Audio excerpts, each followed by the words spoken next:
Hello and welcome tonight. Presidential Task Force on COVID-19 raises concern over rising cases of coronavirus infections as the country moves up to third place in highest cumulative caseload of the virus in Africa. Schools resume in some states across the country after the extended Christmas and New Year holiday amid controversies over safety of students. Edo State Governor Rotimi Akeredolu moves to tackle what he terms root cause of kidnapping in the state, issues 1 week ultimatum to herders to vacate forest reserves. And security scare prompts brief lockdown of Capitol complex in Washington, D.C., 2 days before the inauguration of Joe Biden as U.S. president. Plus, we'll have business, sports, and later on international news from our London studios. On business news tonight, price of maize set to crash as central bank plans to release about 300,000 metric tons of the commodity into the Nigerian market next month.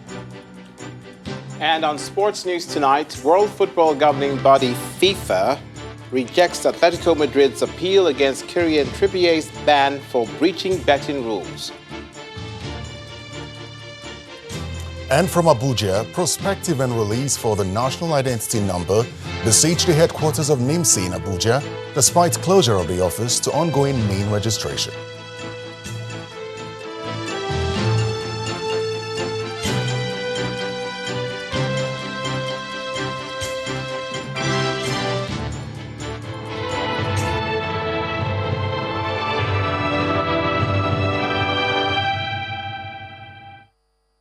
There are more concerns over the rising cases of coronavirus in Nigeria, with the country moving up to third place in highest cumulative caseload of COVID-19, but remains in the second position for new cases and fifth highest in cumulative deaths on the African continent. And that's according to the chairman of the Presidential Task Force on COVID-19, Mr. Boss Mustafa, who is appealing for strict adherence to the safety protocols, particularly by schools and in public places, in order to avoid a second lockdown. Mr. Mustafa, who was giving an update at the weekly news briefing by the task force, says 1 in every 5 persons tested last week turned out positive, showing evidence of a spike in the last few weeks.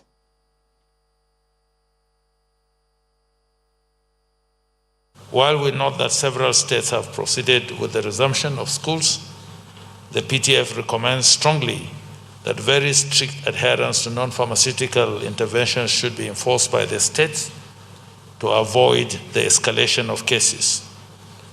The Presidential Task Force will continue to dialogue with the governors and the Federal Ministry of Education to closely monitor the situation and, if need be, review that decision. Nigeria has moved up to third position in highest cumulative case load, but remains second for new cases and fifth highest in cumulative deaths on the World Health Organization African region. The Presidential Task Force has also authorized the Nigerian Center for Disease Control to immediately implement the 450 tests per local government plan nationwide immediately. We are aware that states are not on the same pedestal in the area of testing. We shall begin with states that are in the forefront of resourcing and infrastructure. We are considering all options while hoping that broad cooperation will be received from our citizens. We must do everything possible to avoid a second lockdown in Nigeria. Meanwhile, after an extended Christmas and New Year holiday, some schools in the country have finally thrown their gates open to students to commence academic activities, although some other states have deferred dates for resumption. In Lagos and some other states in the south, students resumed in most of the public and private schools visited by our correspondents, where they saw strict compliance with COVID-19 guidelines. The use of face masks is the criteria for entrance, while other COVID-19 guidelines like hand washing and social distancing were also enforced. In Lagos, students of primary and secondary schools resumed for the second term. They're welcomed with COVID-19 protocols to ensure their safety. Clean your socks. Remove all these things. They've been taught a song to keep them reminded of the new normal. Wash your hands with soap and water. Sanitize your hands every time. Practice social distancing and the use of facial masks. No hugging, no embracing. Seasoning with your elbow cup. All the teachers are on ground, ensuring that no plugging together, social distancing anywhere, either outside or inside the classroom. That's why we have 30 in a class. No hugging. We have told them the implication of COVID-19. It's not that they hate them, just to avoid unnecessary illnesses. The Commissioner for Education, Folashade Adefisayo, takes a tour of some of the schools to ensure that laid down guidelines are being followed. We are not going to leave the schools alone. We are going to keep coming around. We are going to keep holding meetings. We are going to keep talking to them. We are going to keep encouraging them. I talk a lot to them because I know this thing, they find it uncomfortable. It is. You're uncomfortable, I'm uncomfortable. But like I keep asking, is it better to be uncomfortable and alive?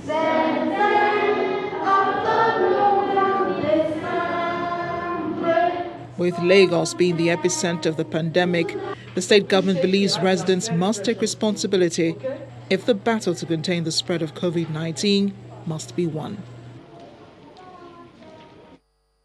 And in some other states in the south, there are varied receptions to the second wave of COVID-19 as it concerns resumption of schools. In this next report, we visit Ogun, Ebonyi, Edo and Kaduna states for a feel of how the pandemic is being handled. To open or not to open, that is the dilemma facing some states in the wake of a second wave of COVID-19.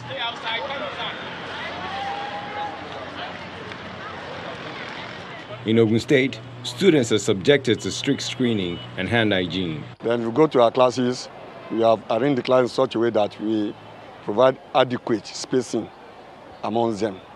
And all in all, our teachers are ready on ground, and you can see about 80-85% of our students are already in the school. The picture is somewhat different in Ebonyi State, as students of urban secondary school in the state capital, Abakaliki, are happy to return to school. They're seen heading to classes in groups, most of them without face masks. Not all of them came with face masks. And the government, they were announcing this. We thought that parents are supposed to give their children, equip them. But now we have announced, and we are going to announce by tomorrow, nobody will come here without a face mask.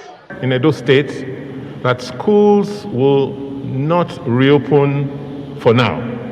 States like Kaduna and Edo have suspended the reopening of schools in the face of increasing records of daily infections. But in Kaduna State, the State Polytechnic and the National Open University are exempted because they requested for time to write examinations. And in the nation's capital, Abuja, students who returned to school were received by teachers who carried out temperature checks on them before they were allowed into their classes. Most of the students had their face masks on, while the population was low, as it appears some parents are still skeptical about taking chances. This comes as the Federal Ministry of Education says no COVID-19 test is required for returning students to be admitted into their schools.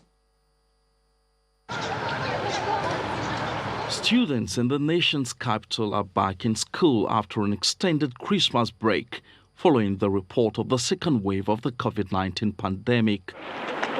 Upon resumption, the students are subjected to health checks in line with COVID-19 protocols. They also participate in the cleanup of the school premises. You can see them coming in with their face masks. They wash hands before going in. And they were observing the social distance, no assembly, all the protocol listed by COVID-19, this school is observing it.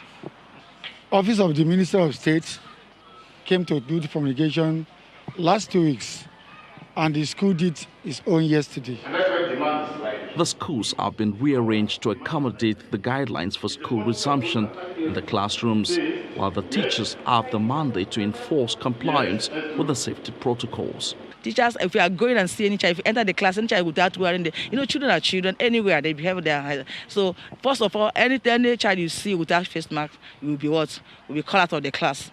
Then at the same time, those that would have their own inside the pocket, they are children, so they can put their own inside the pocket. They will do what? Corrected to wear their own. Then some hang their own by the mouth without covering the nose. You direct them what to do. Then those who didn't come to the school with their own, we made some available at the gate. The Nigeria Center for Disease Control also mandates schools to carry out weekly risk assessments, while the FCT administration and the area councils are to conduct monthly and quarterly risk assessments for the schools. And as the battle against COVID-19 continues, tough times await residents of Edo State who refuse to comply with the protocols put in place by the state government to contain the spread of the pandemic. The Deputy Governor of Edo State, Mr. Philip Shuaibu, who was addressing journalists after monitoring compliance in some public places, including the state-owned specialist hospital in Benin City, the capital, says offenders will face sanctions. Newly graduated constabularies from the Edo State Community Policing Program prepare to go out for their first assignment at the John Odige Oyegun Training Institute in Benin City, the Edo State capital. The head of Edo State COVID-19 Task Force, Mr. Philip Shaibu, is here with his team to give final instructions to the new enforcement agents. Their mission is to enforce compliance to COVID-19 protocols. You must wear your mask properly by covering your nose and your mouth. So you must show that example before you are able to enforce same to others that are not doing. Enforcement begins in earnest as the Edo Deputy Governor stops commercial vehicles along his route for inspection, and some public places are also on the list. You are not wearing it for me, you are not wearing it for governor, you are wearing it for yourself, to protect yourself and others. There are immediate sanctions for disobeying government's directives, particularly the use of face masks. Take them to EOC, all of them be tested. This solitary advocate is also interested in passing on the message. COVID-19 batch 2 don't start. The fear of God is the beginning of wisdom, while the fear of COVID-19 is the beginning of death and poverty. COVID-19 never go. The final stop is at the Edo Specialist Hospital, where the task force continues its advocacy for the last time. Why are you not enforcing social distance? Because sometimes the patients are more, they should not be able to come. Then they should wait somewhere else. Okay, sir. That shouldn't be an excuse. Okay, sir. Patients are more, it's not an excuse. There must be social distance. Mr. Philip Shaibu reads the COVID-19 Riot Act to the public. The mobile courts have been set up, and henceforth, anybody arrested will be taken to those mobile courts and they will be prosecuted. The fine may be small, the punishment may be big, but the biggest of them is the conviction. It's the second wave of the coronavirus in Edo State. Like the first version, the state government believes that strict adherence to the established COVID-19 protocols will help contain the spread of the virus.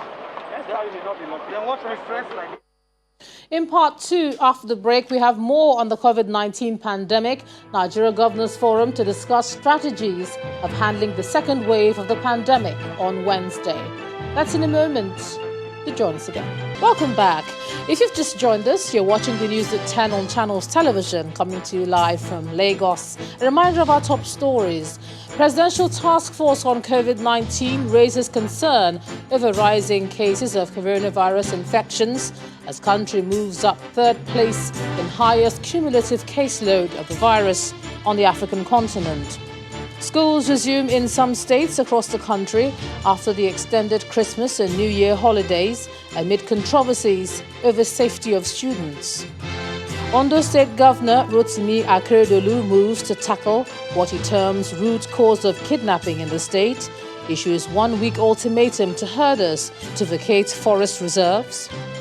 And security scare prompts brief lockdown of Capitol complex in Washington, D.C., 2 days before the inauguration of Joe Biden as U.S. president.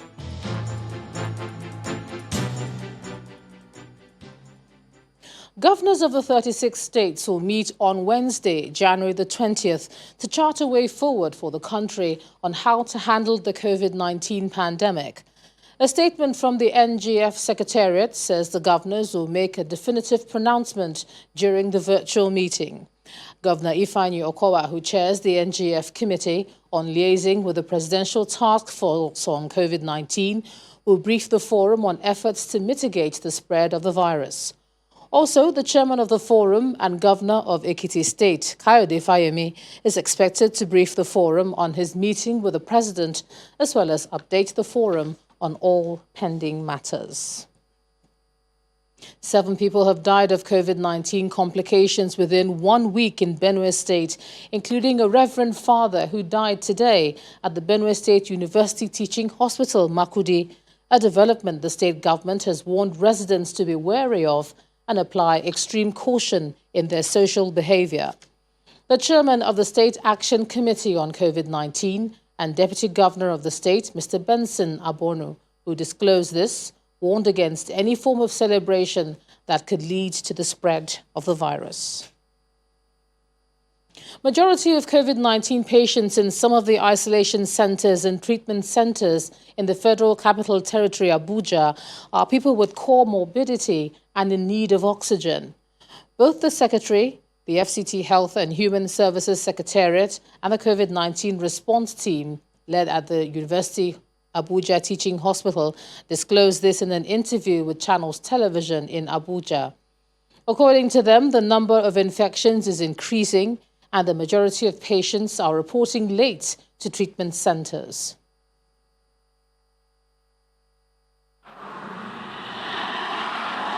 The Federal Capital Territory, Abuja, is one of the epic centers in Nigeria with very high statistics of COVID-19 infections and fatalities.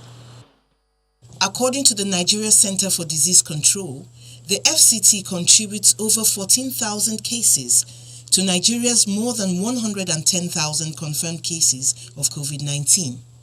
At least 118 patients have also died from COVID-19 complications in the FCT.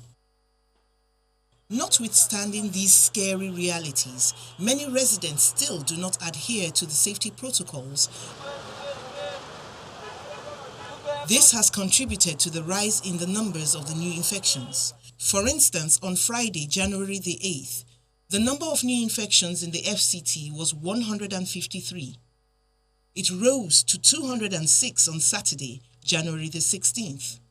In spite of the rise in the number of new infections, the FCT Secretary, Health and Human Services Secretariat, insists that the surge has not overwhelmed the centers. Presently, I can tell you we have about 1,000 beds. In this dome now, we have about 70 patients on admission. The capacity is 300. In Edo, so out of the about 500 bedded facility, we have just about 12 patients. So I think we are okay. There were at least 10 functional government-owned isolation and treatment centers during the first wave of the virus in the FCT, but 2 of these centers have been shut. Access to film these isolation centers is restricted, but we spoke with Professor Yunusa, the team lead at the COVID-19 treatment center in Gwagwalada. One thing that is classically clear is that more patients require oxygen. We can't overemphasize that. They require oxygen. Now we now have patients that require dialysis, and then we also have patients that actually have other comorbidities that are not, kind of those comorbidities that we usually kind of like expect. He also speaks on the need to motivate the team members because of the risks they are exposed to. The manpower, but the doctors, the nurses, the hygienists, the security men, every other team, administrators, the people that make us click, something has to be done to actually make sure that they are encouraged. Because, motivation is key. When you are motivated, you go all the hog and you try to make sure that you put in the best. Meanwhile, the FCT Secretariat highlights preparations for vaccines. Some of the vaccines require about 70 degrees, minus 70 degrees centigrade to so, but there are some that do not need up to that level of temperatures. We are getting ready with our cooling systems, with our everything.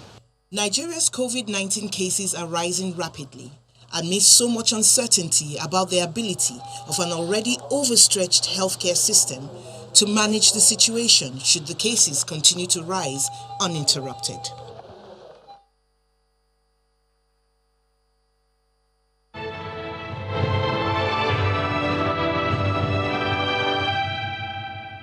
To security matters now, police authorities in Rivers State say a police inspector has been killed with others wounded in an attack by gunmen. About 17 gunmen were said to have launched a surprise attack on officers who were deployed to Captain Mangala Junction in Bokiri area of Port Harcourt on Sunday night. The Commissioner of Police in the state, Joseph Mukon, has given marching orders to all tactical units to arrest the perpetrators of the crime immediately. The governor of Edo State, Rotimi Akeredolu, has issued an ultimatum to herdsmen to vacate forest reserves in the state within the next 7 days. The order, which takes effect from today, is part of major steps by the state, and they said that they're going to tackle that to address the root cause of kidnapping and other activities of such nature. The governor, on his Twitter handle, says, "These unfortunate incidents are traceable to the activities of some bad elements masquerading as herdsmen. These felons have turned our forest reserves into hideouts for keeping victims of kidnapping, negotiating for ransom, and carrying out other criminal activities." He adds that a grace period of 7 days will be given to those who wish to carry on with their cattle rearing business to register with the appropriate authorities as the state resolves to guarantee safety of lives and property within the state. Governor Akeredolu issued the directive at an interactive meeting with the leadership of the Hausa, Fulani and Ibira communities in the state, following the increasing cases of kidnapping in the state. There are yet more reactions to the Christmas message by the Catholic Bishop of Sokoto Diocese, Father Kuka, the latest being the Nobel laureate, Professor Wole Soyinka. Professor Soyinka is calling for caution, extreme care, and historic awareness when interpreting any act or pronouncement as an attack on faith. He went on to say that it's bothersome that a section of the society not only claims to have found offense in Father Kuka's New Year address, but unwholesome the plan by the group to storm what he calls the capital of the priest and eject him simply for speaking in tongues. Professor Soyinka's statement reads in part, "With the foregoing out of the way, we're compelled to remind ourselves that religion is upheld and practiced not by robots, not by creatures from outer space, not by abstract precepts, but by human beings full of quirks, frailties, and conceits, filled with their own individual and collective worth, and operate in the here and now of this very earth. That makes religion the business of everyone, especially when it's manipulated to instill fear, discord, and separatism in social consciousness." Professor Soyinka adds that any pluralistic society must emphatically declare such a response unacceptable. He again warned against succumbing to the irrational demands of religionists. The new chairman of the National Drug Law Enforcement Agency, General Buba Marwa, is planning to overhaul the agency to effectively deal with the menace of drug abuse in the country. Addressing senior officers of the agency in Abuja, General Marwa, who headed the Presidential Advisory Committee for the Elimination of Drug Abuse, says the revamping will be done in line with the recommendations of the committee. The new chairman also observed that the number of Nigerians involved in drug abuse in the country has exceeded 15 million. My first day, I would like to today warn those who engage in the dastardly trade of importation,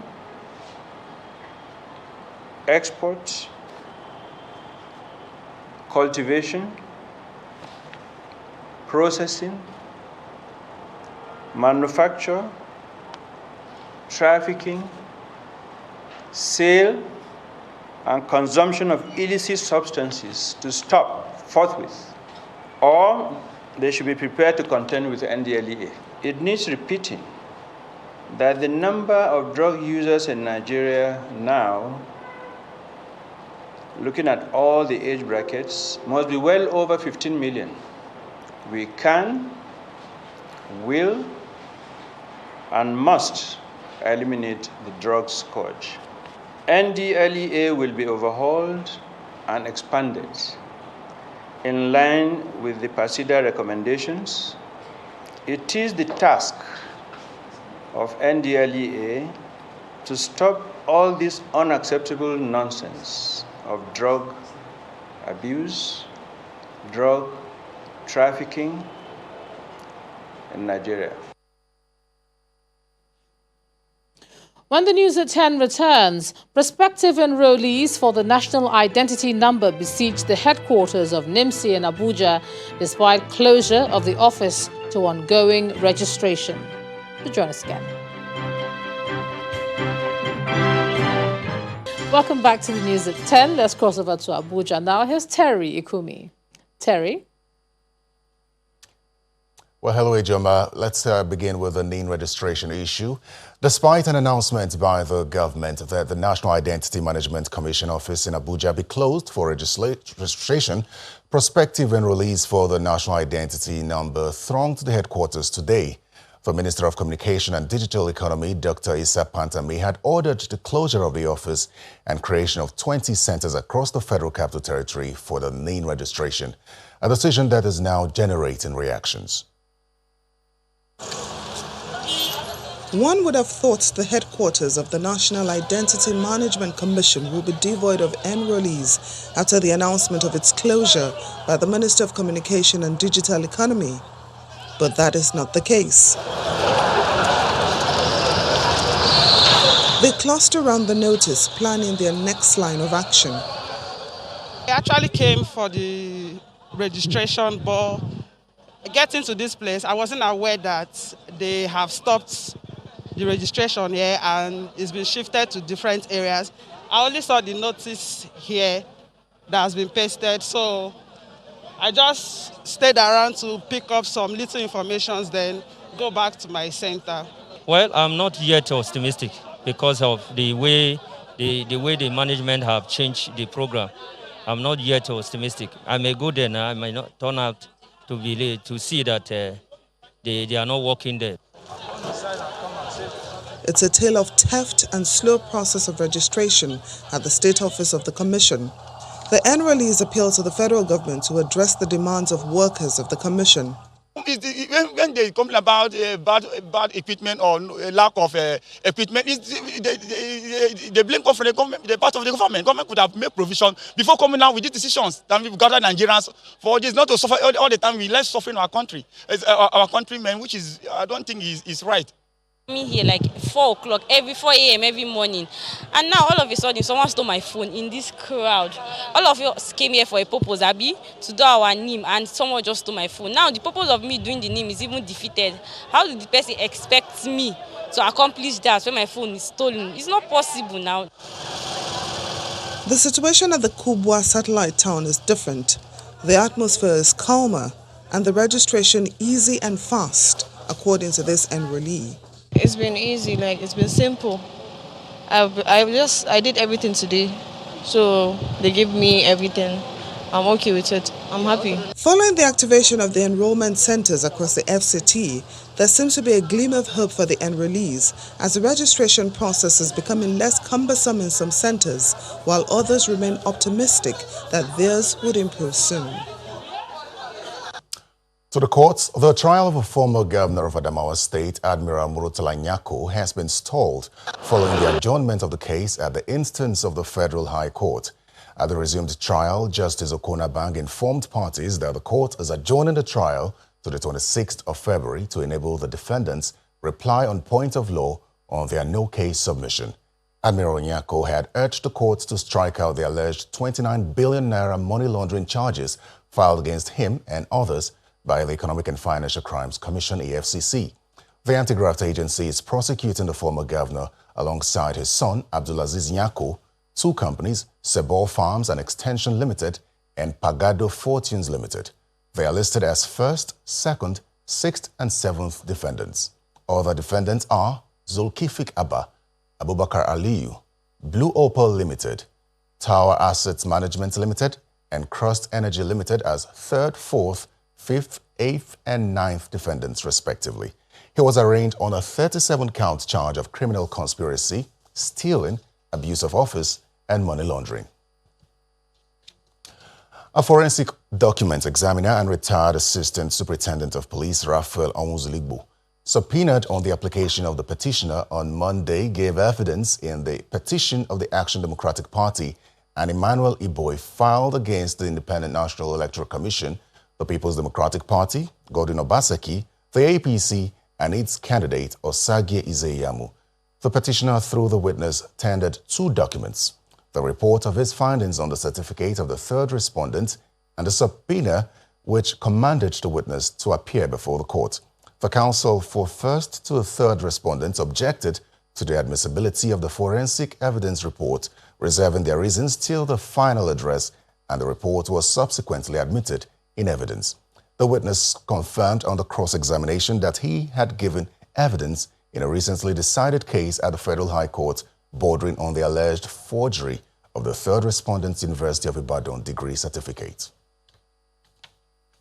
And following the discharge of the witness after further cross-examination, the petition was adjourned till tomorrow for continuation of hearing. In the petition by Tracy Ebunagul, filed against INEC, the PDP, and Godwin Obaseki, the first respondent opened its defense and tendered a certified true copy of INEC's timetable and schedule of activities for the 2020 Edo governorship election.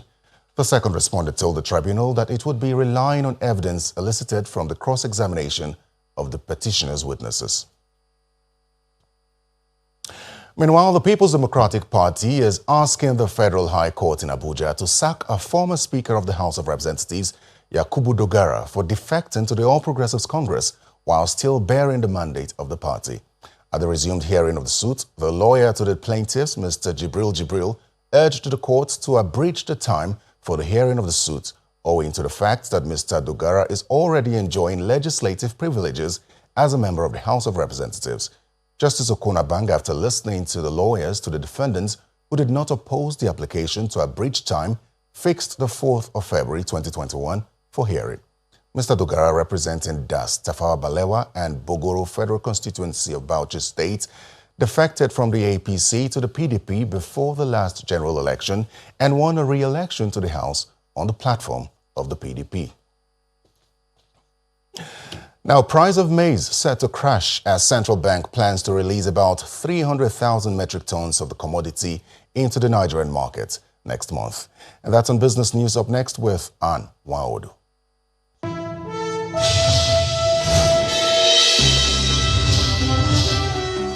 Thank you, Terry. Hello and welcome to Business News. The Central Bank of Nigeria says it is ready to release about 300,000 metric tons of maize into the country's markets in the month of February. In a statement released today, the CBN explains that the move, which is being carried out through its Anchor Borrowers Program, is expected to help reduce the price of the commodity and increase its demand, as well as the profit for farmers. The planned release by the CBN follows efforts by the critical stakeholders working with relevant government and security agencies to end the challenges caused by middlemen and bandits in accessing the product. Maize currently sells at 155,000 naira per metric ton. Let's talk about latest figures coming from the Central Bank of Nigeria showing that Nigeria's external reserves has risen by 930 million, and that to $36.30 billion as of January the 14th, 2021, coming from $35.37 billion recorded on December the 31st last year. That data also shows that during the review period, aggregate foreign exchange inflow through the CBN stood at 6.97 billion, a decrease of 30.6 43.7% and 43.6% below the levels in the second quarter of 2020 and corresponding quarter of 2019. According to the Apex Bank, the reduction is due to a decline in both oil and non-oil receipts by 9.7% and 44.7% respectively. The Nigerian National Petroleum Corporation, the NNPC, says a total of $120.49 million was earned by the federal government from export of crude oil and gas in September 2020. The statement from the corporation's Group General Manager, Group Public Affairs Division, Kenny Obateru, adds that the receipt was a 16.28% improvement on the $100.8 million posted in August 2020. Let's talk about a breakdown of the figure. It shows that proceeds from crude oil amounted to $85.4 million, while gas and miscellaneous receipts stood at $25.3 million and $9.7 million, respectively. The African Development Bank has announced the addition of 2 new member countries, and that's Mauritius and Morocco, to its Bloomberg African Bond Index, and with effect from January the 1st this year. In a statement released today, the AFDB says the move marks a steady progress in its efforts to deepen the continent's local currency bond market, and both countries have now become members of the ABB Index. In its launch in February 2015, the AFDB's index also initially included Nigeria, Egypt, Kenya, and South Africa. Botswana and Namibia joined later in October that year, while Ghana and Zambia joined in April 2017. Meanwhile, the president of the AFDB, Akinwumi Adesina, has been honored for his leadership role in the African Continental Free Trade Area process. According to a statement released today, the head of Africa's Multilateral Finance Institution was honored alongside 10 African heads of state and government on Friday last week. That award was organized by Trade Group in collaboration with the African Union Commission, the African Business Council, the Pan-African Chamber of Commerce and Industry, the Federation of West African Chambers of Commerce and Industry, and the East African Chamber of Commerce, Industry and Agriculture. The AFCFTA, which is the largest free trade area in the world, began trading on January the 1st this year, and it's expected to speed up the recovery of the continent and to enhance its resilience by increasing the level of intra-African trade in goods and services. Let's head to the local market now, where it began the third trading week in the month of January in the red, unfortunately, with a 39.5 billion loss in the total value of listed equities. Profit-taking on high-value stocks continued today. Layo Adegoke has the details for us.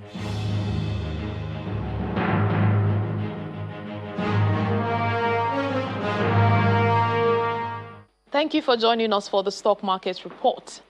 In the entire 5 trading sessions of last week, the uptrend recorded came to a halt at the close of today's trading session as investors begin the week with some profit taking.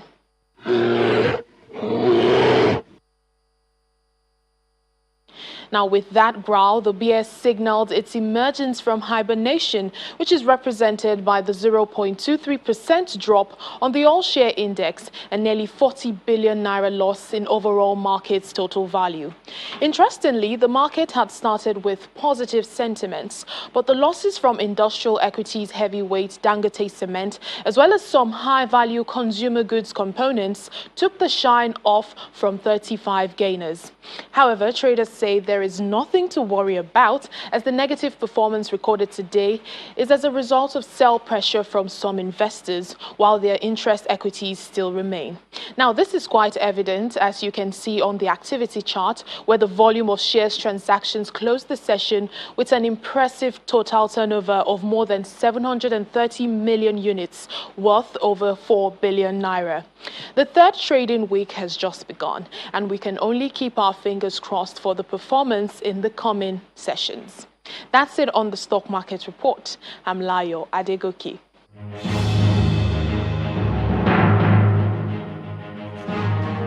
Thanks a lot, Lyle. Meanwhile, U.S. market is closed today in observance of Martin Luther King Day, but its counterparts around the world in other regions are open for trading. Let's find out how they all ended today's session.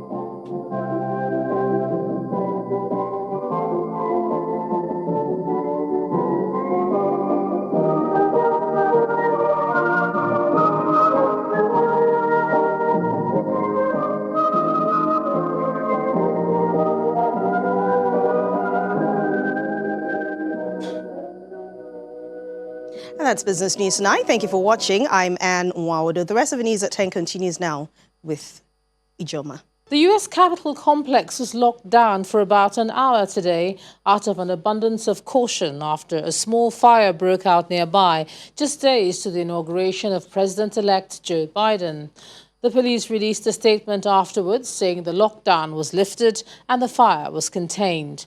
The lockdown follows the January the 6th attack on the U.S. Capitol by supporters of outgoing President Donald Trump. Here's Simon Pusey with more international news in Around the World in 5. Good evening and welcome to the Channel Studios here in London with your international news around the world in 5.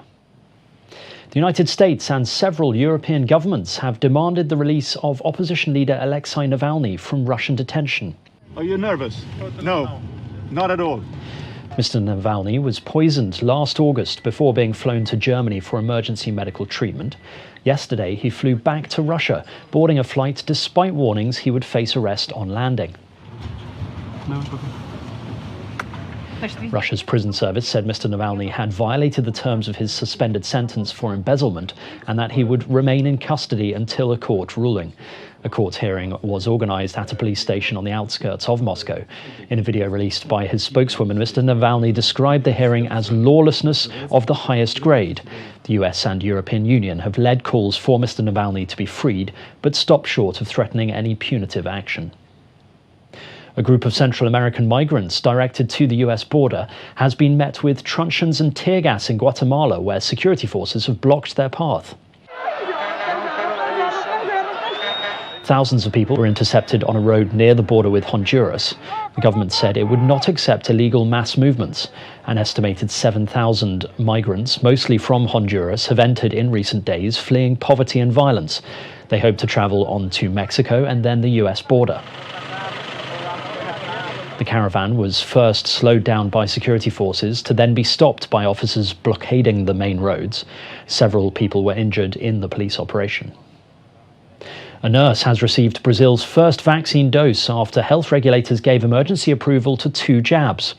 Regulator Anvisa gave the green light to vaccines from Oxford AstraZeneca and China's Sinovac doses, of which will be distributed among all 27 states. Brazil has the world's second highest death toll from COVID-19, and cases are rising again across the country.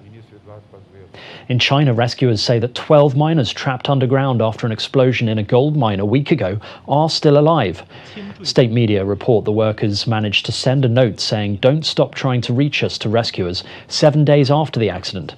The fate of another 10 miners missing after the explosion remains unclear.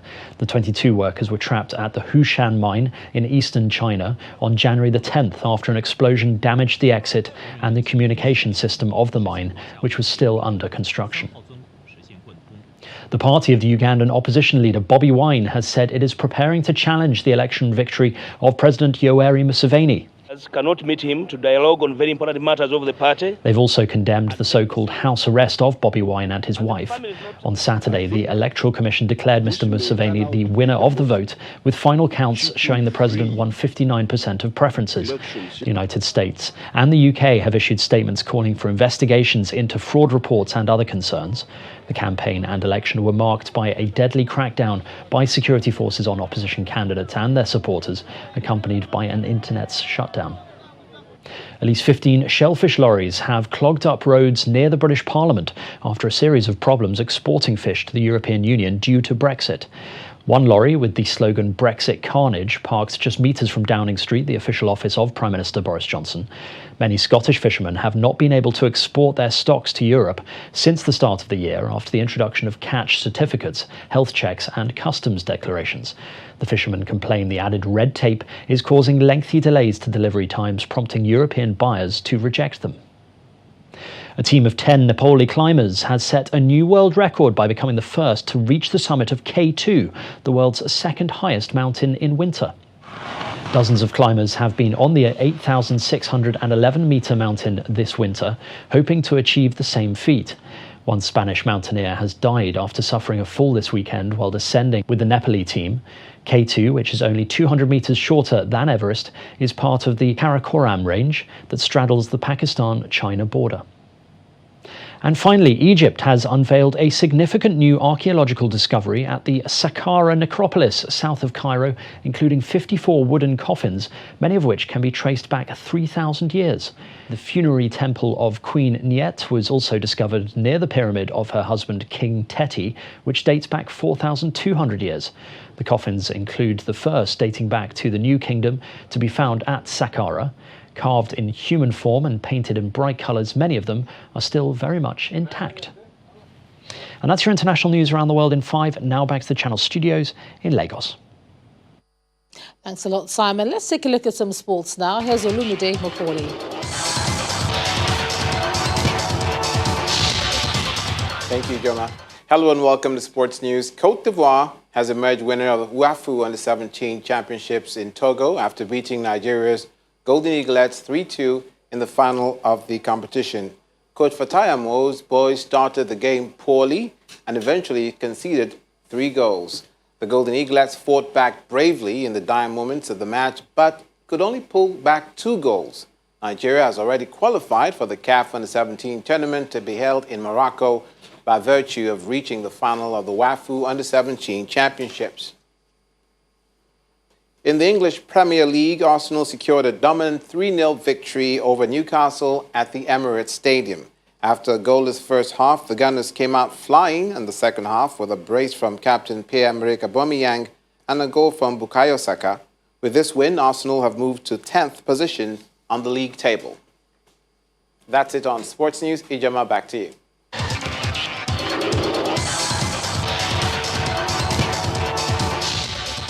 Thanks, Olumide. And the main news again. The Presidential Task Force on COVID-19 today raised concerns over the rising cases of coronavirus infections. And this came as the country moved up to 3rd place in the highest cumulative caseload of the virus in Africa. Also today, schools resumed in some states across the country after the extended Christmas and New Year holidays amid controversies over the safety of students. And a security scare today prompted a brief lockdown of the Capitol complex in Washington, D.C., 2 days before the inauguration of Joe Biden as U.S. President. That's the news at 10 tonight. Thanks so much for staying with us. I'm Ijoma Unyato. Good night.